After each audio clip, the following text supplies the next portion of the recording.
마음의 온실 오늘의 이야기. 결혼한 자녀에게 반찬해다 바치지 마라. 새벽 5시. 부엌에는 작은 전등 하나만 켜져 있었다. 식탁 위에 반짝이는 멸치, 꺼내둔 깻잎, 전날 밤 미리 씻어둔 무 한 덩이. 나는 습관처럼 주전자를 올리고 습관처럼 칼을 들었다.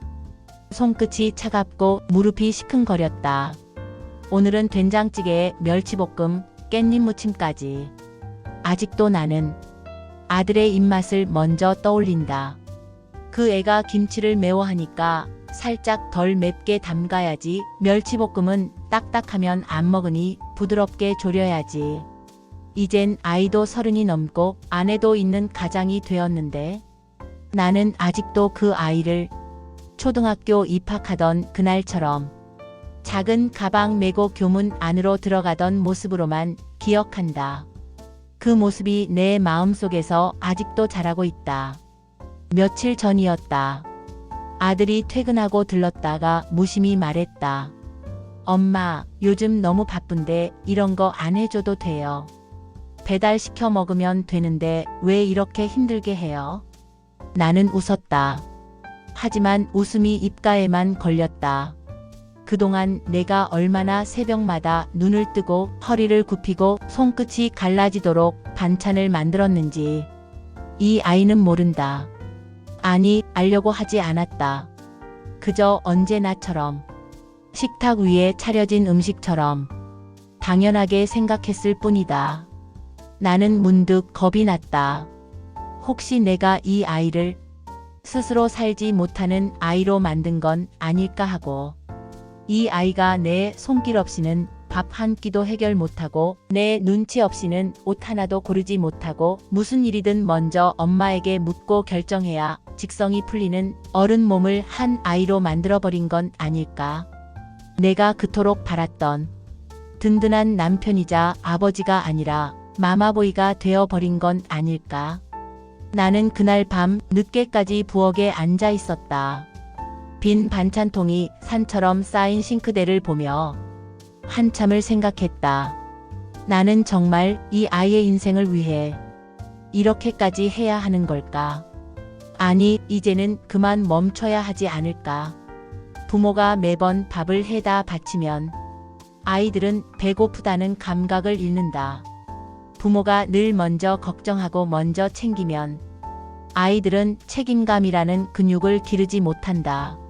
그리고 무엇보다 부모는 지친다. 천천히 서서히 자기 자신이 사라지는 줄도 모른 채로. 나는 이제 안다. 아이에게 필요한 건 엄마가 차려준 반찬이 아니다. 아이에게 필요한 건 자신의 인생을 스스로 꾸려갈 힘이고, 그 힘을 길러주는 부모는 밥을 해주는 부모가 아니라 이야기를 들어주는 부모다.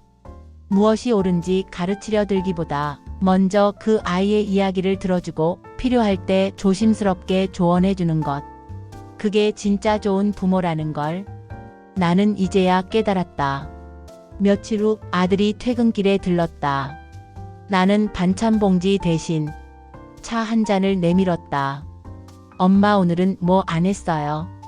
응. 그냥 너 얘기 좀 듣고 싶었어. 아들은 처음엔 어색한 듯 웃었다.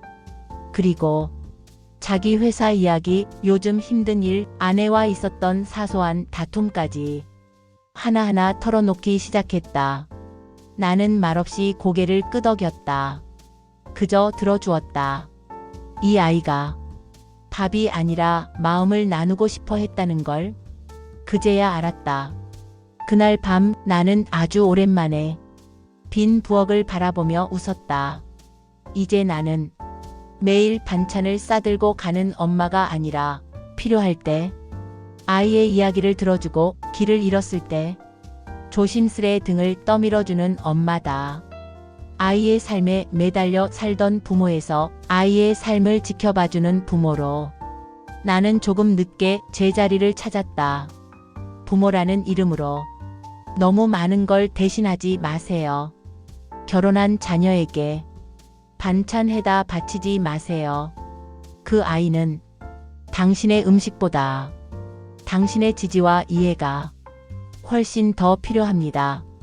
그리고 아이에게 정말로 든든한 부모가 되고 싶다면 매일의 반찬이 아니라 필요할 때 내미는 손 한 번, 따뜻한 말 한마디, 조용한 믿음 한 줌.